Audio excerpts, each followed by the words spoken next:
আমরা জাতীয় নাগরিক পার্টিতে যারা আছি, আমরা বাংলাদেশে বহু সংস্কৃতির, বহু ভাষার, বহু ধর্মের মানুষের সম্প্রীতিতে মিলেমিশে থাকার একটা রাজনৈতিক বন্দোবস্তের কথা বলতেছি। এই নতুন রাজনৈতিক বন্দোবস্তে বাংলাদেশের প্রত্যেক জাতিসত্তার মানুষ তারা তাদের ন্যায্য নাগরিক অধিকার বুঝে পাবে। কাউকে স্বপন দাদার মতো পড়ালেখার তীব্র আকাঙ্ক্ষা থাকা সত্ত্বেও একটা সময় পরে গিয়ে অর্থের অভাবে, জাতিগতভাবে পিছিয়ে থাকার কারণে লেখাপড়া থেকে ঝরে যেতে হবে না। এইরকম একটা বাংলাদেশ তো আপনারাও চান, তাই না? আমি যখন আপার কথা শুনতেছিলাম তখন সত্যি আবার কান্না পাইতেছিল যে আপা আজকে প্রথম কোন একটা জায়গায় এসে মাইকে হাত নিয়ে তারা কথা বলেছেন, এবং আপনারা জীবনে কেউ মাইকেই কথা বলার সুযোগটুকু পর্যন্ত পান নাই। কথা বলতে পারাটা অধিকার আদায়ের হচ্ছে প্রথম ধাপ। মায়ের গর্ভ থেকে যখন সন্তান জন্মলাভ করে, সেই সন্তান যখন কথা বলতে পারে না, কিন্তু সে তার যে ক্ষুধা লাগছে, তার যে দুধ প্রয়োজন, সে কথাটা কিন্তু সে কান্না করার মধ্য দিয়ে কেঁদে কেটে কিন্তু সে জানান দেয় যে তার কিছু একটা প্রয়োজন। কিন্তু দুর্ভাগ্যের বিষয় যে আপনারা ওরাও সম্প্রদায়ের এতগুলো মানুষ,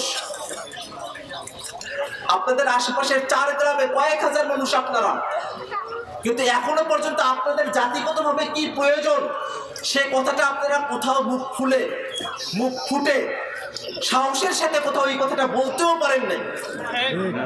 এটা জাতি হিসাবে আমরা যে 1971 সালে স্বাধীনতা লাভ করলাম, 50 বছর হচ্ছে স্বাধীন হওয়ার পার হয়ে গেল।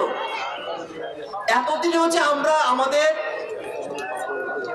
কম সংখ্যার মানুষের যে জাতিগোষ্ঠীগুলো আছে তাদেরকে যে আমরা বাংলাদেশের মূলধারায় নিয়ে আসতে পারলাম না, এটা আমার জাতিগত ব্যর্থতা। আমরা এই জাতিগত ব্যর্থতা ঘোষাতে চাই বাংলাদেশের রাজনীতিতে, বাংলাদেশের অর্থনৈতিক উন্নয়নে, বাংলাদেশের যে কোনো নীতি নির্ধারণে, বাংলাদেশের অফিস আদালত থেকে শুরু করে নিয়ে প্রত্যেকটা জায়গায় আমরা দেখতে চাই আজ থেকে কয়েক বছরের মধ্যে যেন ওরাও সম্প্রদায়ের মানুষেরা শিক্ষিত হয়ে সুযোগ পেয়ে সেই জায়গাগুলোতে গিয়ে তাদের সম্প্রদায়ের প্রতিনিধিত্ব করতে পারে, বাংলাদেশের হয়ে কাজ করতে পারে। এটা আপনারা চান? আমরা সেই কথাটা মনে প্রাণে চাই। আমি আজকে এখানে উপস্থিত হয়েছি, আমি আপনাদের হয়ে যতগুলো জায়গায় বলা সম্ভব আমি আপনাদেরকে কথা দিতেছি, আমি আমার জায়গা থেকে সর্বোচ্চ চেষ্টা করব আপনাদের হয়ে কথাগুলো বলার জন্য। সরকারি চাকরি থেকে শুরু করে নিয়ে জনপ্রতিনিধি হওয়ার মতো যে বিষয়গুলো আছে, প্রত্যেকটা জায়গায় তারা নিজেদের যে হিস্সা, সেই হিস্সা তারা বুঝে পাবে। এই রাজনীতি বাংলাদেশে প্রতিষ্ঠা করতে চায় জাতীয় নাগরিক পার্টি। আপনারা কি এই রাজনীতির সাথে আছেন? আমি আর বক্তব্য দীর্ঘায়িত করব না, শুধু এতটুকু বলবো, আজকে যখন আমি আপনাদের কথাগুলো শুনছি তখন আমার অনুভূতি শুধু এতটুকুই হয়েছে যে জাতিগতভাবে সংখ্যায় কম হওয়ার কারণে, সংখ্যালঘু হওয়ার কারণে মানুষেরা যে বৈষম্যগুলোর শিকার হয়, সংখ্যাগুরুরা যারা থাকেন, যারা সংখ্যায় বেশি থাকেন, তাদের কর্তব্য হচ্ছে সেই মানুষগুলোর দিকে বিশেষভাবে দৃষ্টি দেওয়া, তাদেরকে বিশেষভাবে তাদের কাছে টেনে নেওয়া।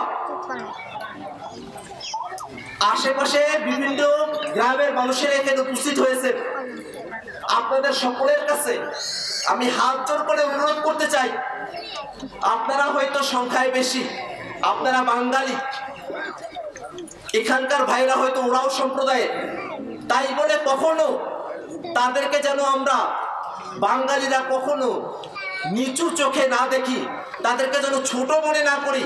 তারাও যে আমাদের মতো মানুষ, আমরা যে সবাই মানুষ, এই চিন্তাটা যেন আমাদের সকলের মধ্যে থাকে। তারা হয়তো কেউ কৃষিকাজ করে খান, কৃষিকাজ করে খাওয়াটা এটা আরো তো বিশাল বড় গৌরবের বিষয়। কিন্তু সেই কৃষকের যে মর্যাদা, সেই মর্যাদাটুকু তো আমরা তাদেরকে দিতে পারি না। অন্তত আমরা কখনোই যেন তাদের আত্মসম্মান বোধে কোনো কারণে তাদের আত্মসম্মান বোধে আঘাত আসতে পারে এমন কোন আচরণ যেন আমরা বাঙালি যারা আছি আমরা যেন কখনোই না করি। এই অনুরোধটা যারা বাঙালিরা আছেন তারা রক্ষা করবেন ইনশাআল্লাহ।